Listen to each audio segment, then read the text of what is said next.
Hey guys, welcome back to the channel. In my last video, I promised I would get into a little more detail on the hi-hat origin patcher preset that I released. It's a pretty basic plugin, if you can call it a plugin, but it's really cool because with Patcher, you can actually go behind the scenes and customize what's going on. You can swap out various VSTs or effects. You can change the signal flow. You can do a lot of different things to get a different result. So I'm going to show you guys how to do that, not because I want you to just be able to customize this, I do, but more because I want you to start to get a familiarity with Patcher. Patcher is so powerful, and I'm just going to dive right in and give you a little explanation of how you can start to really utilize this plugin in your workflow. Let's get into it.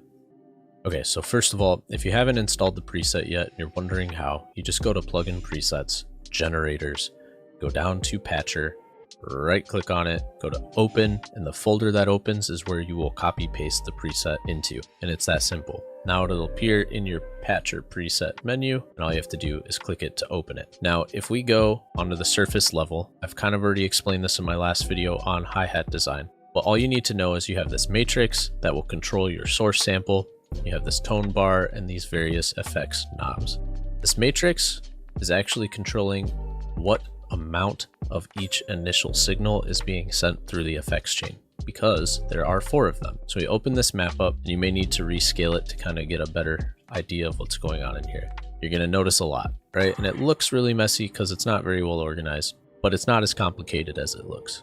You have these 4 instances of Citrus. Each of them has a different synthesized hi-hat loaded into them, and each of them has a limiter tied to them that controls their gain and output via this matrix, right? So as we move it, it's going to again control how much of each of these signals is being sent through to the summing limiter. Once we've gotten to this point, we have an effects chain that it runs through back into FL Studio. So it all starts with our MIDI input and ends back in the DAW. These guys up here are all sort of manipulating and controlling to what extent these effects knobs control the actual effects over here. So before we get into that, I'm going to show you how you can swap out Citrus and make sort of your own custom inputs into this chain. So let's say we want to add in an instance of Serum, right? So we just go down here, open up Serum, and it's going to appear right in the middle of our project. Now you'll notice when I click it, it's coming from FL Studio directly back into FL Studio. It's bypassing this entire chain. So the first thing you want to do, let's just bring it over here so we can see, is right click this output and just hit disconnect all. Now let's say we want to replace this first instance of Citrus with Serum. Pay attention before you do where this Citrus is tied to. It goes to this limiter. So we're going to go ahead and delete it. We're going to drag this output from Serum into this limiter. Now all we have to do is double click Serum to open it, add a hi-hat sample or preset, and roll with it from here. Now, as we move this around, it's going to be a little bit different than the initial setup for this preset. And if you want, you can replace all 4 instances of Citrus with whatever generator you're using for your initial sample, for your initial hi-hat. You can't use FL's sampler in here as a generator, but I do believe you can import something like Tal Sampler or other third-party samplers and use them in place of Serum if you don't want to synthesize a hat, if you just want to start with a raw hi-hat sound. But I'll leave that up to you. So once you've done that, let's say you want to also change one of these effects, right? So let's play maybe with this filter. If you pay attention, these red lines are indicating what parameters on each effect is actually being controlled by the knobs indicated over here. So let's say we want to mess with a filter using this filter knob and change it out for a different one. First thing we need to do is find this filter nodule right here. So this directly correlates to the filter knob on the surface of the preset. So if we come over here and we click on a effect, we can see where it's chaining to. So in this case, Fruity Free Filter is chained to this XYZ controller. So if we drag this controller down, we can kind of see better where it's going, right? And we know it's connected to the filter knob because when we hold it down, it's going to this nodule labeled filter, which I can see up here. So looking at this, as we turn this one knob, it's controlling both an X value and a Y value in this input mapping matrix, right? And if we go over to free filter, we can see that the X value is tied to our frequency knob and the Y value is tied to our resonance knob. Now this may be a bit confusing, but stay with me. So all that means is when we take this over here and we move this filter knob, we're going to see both this resonance and this frequency move, right? We go from there to there.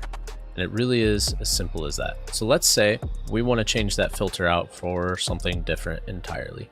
We need to pay attention to what's feeding into it and where it's going out. So the soft clipper feeds into the filter, the free filter feeds into the love filter. So we're going to go ahead and just delete the fruity free filter. Now let's say we want to add a third-party plugin. We'll go with a filter from Boz Digital. Where'd you go?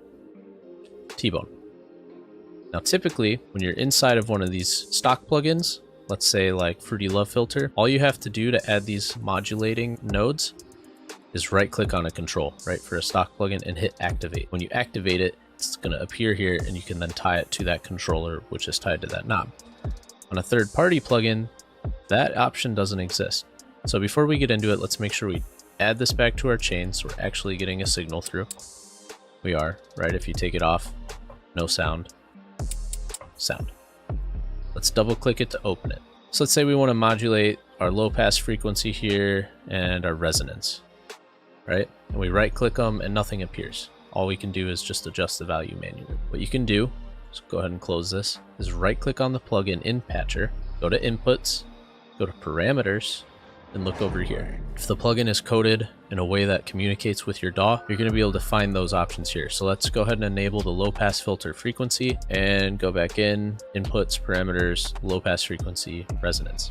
Now these two red dots appeared, and if we hover over them, we can see at the top left what they are. So low pass frequency. Let's go and add that to our X value, and let's go and add our resonance to our Y value on this controller, which again is tied to this knob. So now when we open this, we bring it over here, we go back on our surface. When we turn this filter knob, it should be controlling the two of them. So as we turn it up, we notice the resonance is climbing, but our low pass frequency is also going up the wrong direction. Why is that happening, you might ask? If we go back into our XYZ controller here, we need to actually map the outputs in a way that will control where our signal begins and ends, or where our control starts and ends, right? So let's say for the X value, we're on X here. We want to control the low pass frequency. Let's say we want to start here roughly, and we want to end here. Okay? So let's call this the top and the bottom. So we know we're almost at the top, right? Like somewhere up here, would say 80-90% of the way to the top. And let's say we want to bring it roughly down to 50%. If we go back to this XYZ controller, we're going to start it at roughly 90%, right? 0.90. And let's say we want to end it down at around 50%, as it says up here.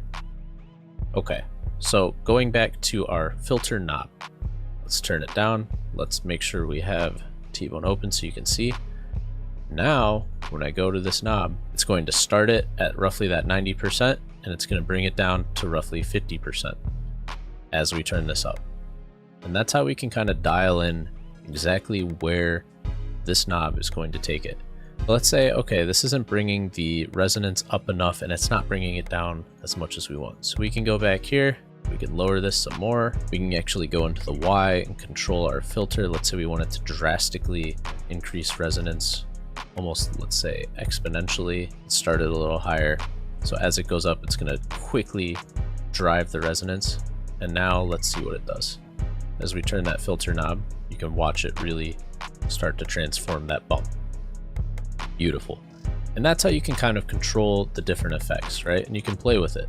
You'll notice that I've mapped a lot of these specific to the effect they're on. So a lot of this is experimentation, and I really do believe that it's set up quite well with the stock plugin. So this isn't something you have to do. Again, I really just wanted to show this to you guys to show you kind of how you can use Patcher to create your own plugins in essence. And I'm going to try and release a few that are like this just to help you FL Studio users get into a workflow of sound design that takes out some of the more tedious annoying ends of it and really gets you into the post-processing where a lot of the magic happens, where a lot of the fun happens, so that you can go out, sell your drum kits saying they were not recycled using other people's sounds, but you didn't necessarily have to go and record 93 spoons in your kitchen to get a sample pack of hi-hats to go start your kits with. So if you liked this video, if you found it helpful, drop a like, leave a comment. If you thought that this was a little too complicated and over your head, don't hesitate to ask any questions. Again, it's not that it's complicated, it's just that I made this preset so I understand how it works. I promise you, if you get into Patcher and you start making your own stuff and you figure some of this stuff out, it's not as complicated as it looks,